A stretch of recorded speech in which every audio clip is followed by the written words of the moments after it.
Өзгөн районунун социалдык экономикалык өнүгүүсүнүн 2023 жылдын 1,5 жыйынтыгы жана 2023 жылдын 2,5 жылдыгына милдеттери жөнүндө райондук коллегиялык жыйыны болду. Жыйынга президенттин Ош облусундагы ыйгарым укуктуу өкүлү, Өзгөн районунун акими жана тиешелүү жетекчилер катышты. Чындыгын айтыш керек. Эки мектептен ОРТдан барып албаган окуучулар ошол жерде канча мугалим иштеп атат дегенди анализдеш керек.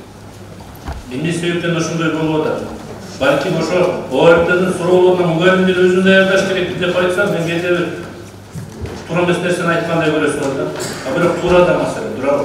Райондун Саламалик жана Караташ айылындагы эки мектепте бирда бүтүрүүчү жалпы республикалык тестөөлөөнүн босого балынан өткөн эмес. Учурда дем алыш күндөрүнө карабай бул катачылыкты жоюу максатында мектеп мугалимдери атайын окуудан өтүүдө. Бул аталган аймактын билим берүү жаатындагы башкы көйгөйүнө айланды. Жалпысынан караганда биз азыр дем алыш болсо деле мугалимдерди окутуп атабыз.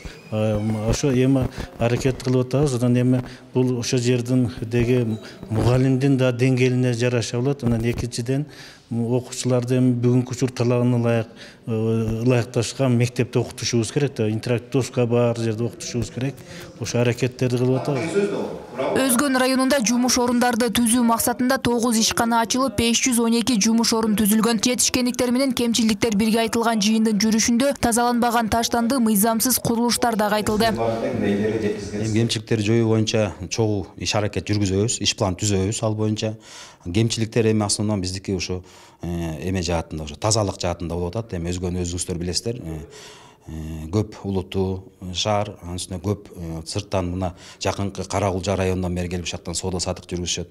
Ошо тейрек четте акыр чекир маселелери, ал боюнча мына канализация маселеси боюнча да Кудай буйрса мына маселеси чечилди. Иш аракетте жүрүп баштады. 11 миллион евролук канализация, саркынды сууларды тазалоо боюнча да иштер аракеттер жүрүп атат. Облус башчысы Өзгөн районунун 1,5 жылдык көрсөткүчүнө төмөн деген баа берди. Жыйындын жүрүшүндө өкмөт тарабынан коюлган талаптар өз убагында аткарбаган, кызматына жоопкерчиликсиз мамиле кылган айрым айыл өкмөт башчыларга эскертүүлөр берилди. Мындан ары дагы өз кызматын так аткарбагандар болсо, анда кызмат орду караларын баса белгиледи. Бүгүн райондун жалпы ушу 1,5 жылдыгы боюнча баа берсек, бүгүн ушул ортодон төмөнүрөөк. Ачык айталык, эмне дегенде бүгүн ушул жыйынтыгы менен дагы албетте ушу айрым бир айыл өкмөт башчыларына, мекеме уюм жетекчилерине чаралар колдонулду. Бул бекеринен эмес. Албетте ушул жарым жылдыкта көргөзгүчтөр түшүрүп ийген үчүн, же болбосо ишин өз деңгээлинде алып бара албаган үчүн, же болбосо башка себептер менен мына бүгүнкү ушу коллегиянын чечими менен кабыл алынды. Ошондуктан мындай чараларды биз колдонушубуз керек. Албетте бүгүн бая суроо талап абдан күчтүү. Ошондуктан эгерде бул талапка жооп бере албай атса, биз кадрды алмаштырууга барышыбыз керек. Белгилей кетсек, башка райондордун дагы 1,5 жылдыгынын жыйынтыгына баа берилет. Айымкан Исралы кызы Муслим Ахметжанов, Ынтымак, Ош облусу.